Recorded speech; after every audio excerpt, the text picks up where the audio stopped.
Hello everyone. Telangana రాష్ట్రంలో వైద్య ఆరోగ్య కుటుంబ సంక్షేమ శాఖ నుండి కమిషనర్ ఆదేశాల మేరకు తెలంగాణలోని జిల్లాల వారీగా కాంట్రాక్ట్ మరియు అవుట్సోర్సింగ్ పద్ధతిలో ఉద్యోగాల భర్తీకి దరఖాస్తులు కోరుతూ వరుస నోటిఫికేషన్స్ అయితే రిలీజ్ చేస్తున్నారు. ఈరోజు తాజాగా మీకు 97 పోస్టులతో మరొక జిల్లాలో నోటిఫికేషన్ అయితే విడుదలైతే చేశారు. కాబట్టి ఈ నోటిఫికేషన్ ద్వారా ఏ పోస్టులు భర్తీ చేస్తున్నారు, జాబ్ సెలక్షన్ ఎలా చేస్తున్నారు, ఏజ్ లిమిట్ ఎంత ఉండాలి, ఎడ్యుకేషన్ క్వాలిఫికేషన్ ఏమిటి, అప్లికేషన్ ఎలా పెట్టుకోవాలి, ఇలాంటి విషయాలన్నీ కూడా ఈ వీడియోలో పూర్తిగా తెలుసుకొని మీరు కూడా ఈ రోజు నుంచి అయితే వెంటనే అయితే మీరైతే అప్లికేషన్ అయితే పెట్టుకోవచ్చు. ఇక్కడ మీరు గమనిస్తున్న నోటిఫికేషన్ మనకి ఈ రోజు జిల్లా వైద్య ఆరోగ్య శాఖ డిపార్ట్మెంట్ నుంచి మనకి సిద్దిపేట జిల్లా నుంచి నోటిఫికేషన్ అయితే రిలీజ్ అయితే చేయడం జరిగింది. సో ఈ నోటిఫికేషన్ మనకు 97 పోస్టులు మాత్రమే అయితే భర్తీ చేస్తున్నారు. ఇవి కాంట్రాక్ట్ మరియు అవుట్సోర్సింగ్ పద్ధతిలో అయితే భర్తీ అయితే చేస్తున్నారు. మరి ఏ పోస్టులు భర్తీ చేస్తున్నారంటే medical officer, paediatrician, qualification manager, MLHB, staff nurse, pharmacist, ANM, physiotherapist, physician, supporting staff లాంటి పోస్టులు అయితే భర్తీ అయితే చేస్తున్నారు.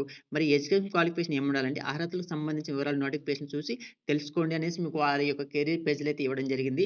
సో నేను మీకు వీడియో కామెంట్ సెక్షన్లో డైరెక్ట్గా మీకు అప్లికేషన్ లింక్ నోటిఫికేషన్ లింక్ ఇస్తాను. నోటిఫికేషన్ డౌన్లోడ్ చేసుకొని మీరు కూడా ఒకసారి అయితే చెక్ చేయండి. తర్వాత అప్లై చేయడానికి ఎవరి తేదీ చూసుకుంటే మీకు మార్చి 14 తేదీ వరకు కూడా మీరైతే అప్లికేషన్ అయితే పెట్టుకోవచ్చు. క్లియర్ నోటిఫికేషన్ అయితే మెన్షన్ చేశారంటే మీకు ఆల్రెడీ అప్లికేషన్ అయితే స్టార్ట్ అయింది. మరి ఏజ్ లిమిట్ ఎంత ఉండాలంటే క్లియర్ మెన్షన్ చేశారు.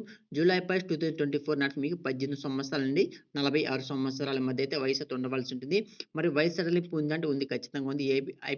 ఎస్సీ, ఎస్టీ, బీసీ, ఈడబ్ల్యూఎస్ క్యాండిడేట్స్కి అయితే 5 సంవత్సరాలు, విభిన్న ప్రభావంతులైన అభ్యర్థులకు 10 సంవత్సరాల వరకు వయసు సడలింపు అయితే ఉంటుంది.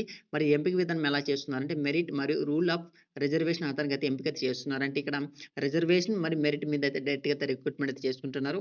సో ఎలాంటి పరీక్ష కానీ, ఇంటర్వ్యూ కానీ, స్కిల్ టెస్ట్ కానీ సో ఇలాంటివి అయితే ఏమి ఉండవు. మరి పరీక్ష విధానం చూసుకుంటే పరీక్ష అయితే లేదు, చెప్పాను కదా. మరి అప్లికేషన్ విధానం అయితే ఆఫ్లైన్ ద్వారా అప్లికేషన్ అయితే పెట్టుకోవాల్సి ఉంటుంది. ఫీజు కూడా ఏం లేదు. అప్లికేషన్ అందజేయాల్సిన చిరునామా చూసుకుంటే డిఎంహెచ్ఓ సిద్దిపేట జిల్లాలో మీ యొక్క అప్లికేషన్ అయితే సబ్మిట్ చేసుకోవాల్సి ఉంటుంది. సో వీళ్ళు ఇక్కడ మనకు నోటిఫికేషన్ ఎలాంటి అప్లికేషన్ అయితే వీళ్ళైతే ప్రొవైడ్ చేయలేదు.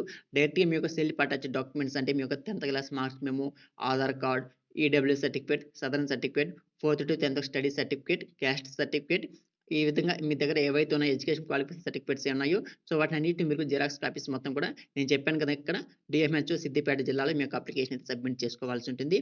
సో మీకు కావాల్సిన లింక్స్ అన్ని కూడా డీటెయిల్స్ కామెంట్స్ ఇస్తాను, అక్కడి నుంచి డౌన్లోడ్ చేసుకొని సో డైరెక్ట్గా మీరైతే అప్లికేషన్ అయితే పెట్టుకోవచ్చు.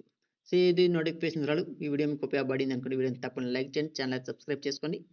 Finally thank for watching this video.